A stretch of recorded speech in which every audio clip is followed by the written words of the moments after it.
Meerut collectorate के बाहर प्रदर्शनकारियों को लाठी फटकार कर भगाने के मामले में नया मोड़ आ गया है। एसएसपी अविनाश पांडे ने खुलासा किया है कि इस धरने के पीछे अराजनीतिक और असंवैधानिक तत्वों का हाथ था, जो माहौल बिगाड़ना चाहते थे। साजिश के तहत लड़की के भाई को लाइसेंस और अन्य प्रलोभन देकर प्रदर्शन के लिए लाया गया था। धरने में शामिल कई लोगों को तो यह भी नहीं पता था कि वे वहाँ क्यों आए हैं। आपकी जांच में क्या पाया गया, क्या कार्रवाई की जाएगी?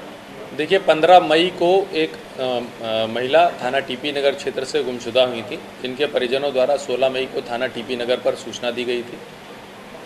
17 मई को इनका शव थाना रोहटा के ग्राम से प्राप्त हुआ था। इनकी तत्काल शिनाख्त की गई थी।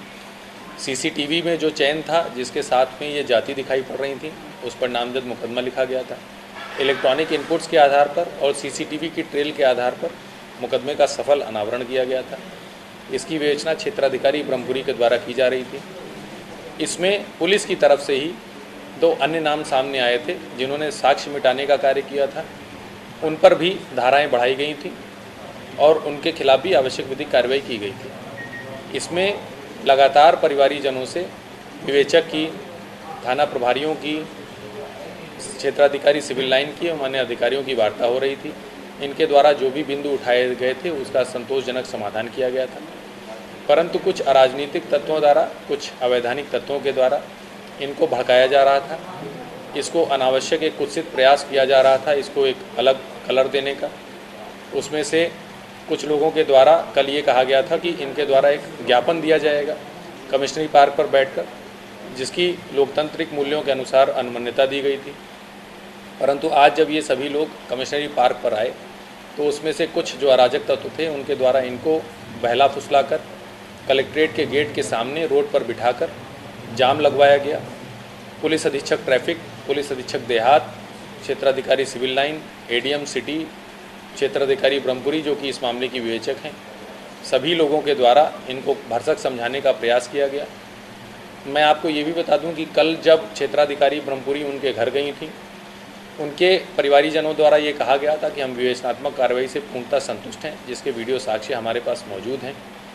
परंतु कुछ अराजक तत्व, जिसमें से 5 की पहचान हमारे द्वारा की गई है, जिसमें से एक अन्य जनपद से जिला बदर भी बताया जाता है। एक व्यक्ति पर इसमें पूर्व में राष्ट्रीय सुरक्षा अधिनियम के तहत भी कार्रवाई हो चुकी है। एक व्यक्ति के ऊपर नोएडा जनपद में भी मुकदमा है। ऐसे लोग जो जनपद के बाहर से आए हुए थे, जिनका इस मामले से कोई लेना देना नहीं था। कई लोगों से जब ये वार्ता की गई तो उनको ये भी नहीं पता था कि प्रकरण क्या है। इसमें एक व्यक्ति जिसका नाम दिग्विजय सिंह भाटी बताया जा रहा है, उसके बारे में आपराधिक रिकॉर्ड हम लोग खोज रहे हैं। ये अमरोहा जनपद से जिला बदर बताया जा रहा है। इसके द्वारा लोगों को भड़काया गया। एक व्यक्ति रवि गौतम जो कि नोएडा जनपद का रहने वाला है, उसके द्वारा भी लोगों को भड़काया गया तथा लगातार पुलिस अधिकारियों के समझाने के बावजूद, प्रशासनिक अधिकारियों के समझाने के बावजूद भी ये रोड से नहीं हटे। बहुत देर हो जाने के उपरांत इनको वहाँ से हटाया गया है। इस प्रकरण में सुसंगत धाराओं में मुकदमा पंजीकृत किया जाएगा एवं आवश्यक विधिक कार्रवाई की जाएगी। सर, बताया जा रहा है कि इन्हें लालच दिया गया था कि तुम्हारे लाइसेंस बनवा देंगे। जी, ऐसी चीज़ें हमारे पास ऑडियो रिकॉर्डिंग भी उपलब्ध हैं, जिसमें लड़की के भाई को कुछ लोगों के द्वारा ये प्रलोभन दिया गया था। कई प्रकार के प्रलोभन दिए गए थे, लाइसेंस से लेकर अन्य प्रकार के प्रलोभन दिए गए थे।